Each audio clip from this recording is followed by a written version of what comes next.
خبر یہ ہے کہ پاکستان کے فضائی شعبے کی خود کفالت کے لیے ایک اور تاریخی سنگ میل عبور کر لیا گیا۔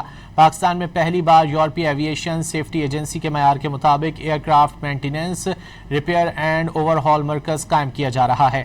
اسلام آباد انٹرنیشنل ایئرپورٹ پر طیارہ مینٹیننس ہینگر اور پائلٹس کی تربیت کے لیے جدید فلائٹ سیمولیٹر بھی بنایا جا رہا ہے۔ نجی فضائی خدمات فراہم کرنے والی کمپنی نورٹک اسلام آباد انٹرنیشنل ایئرپورٹ پر یہ خصوصی مرکز قائم کر رہی ہے۔ خصوصی مرکز کے قیام کے بعد ایئر بس A318، A319 سمیت دیگر طیاروں کی مرمت اور دیکھ بھال کی جائے گی۔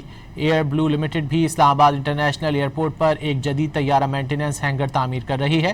ایئر بلو اپریل 2027 تک ایک جدید فلائٹ ٹریننگ سینٹر اور فل فلائٹ سیمولیٹر کی سہولت بھی قائم کر رہی ہے۔ تمام منصوبے وزارت دفاع کے ایویشن سیکٹر ٹرانسفارمیشن پروگرام کے تحت تیار کیے جا رہے ہیں۔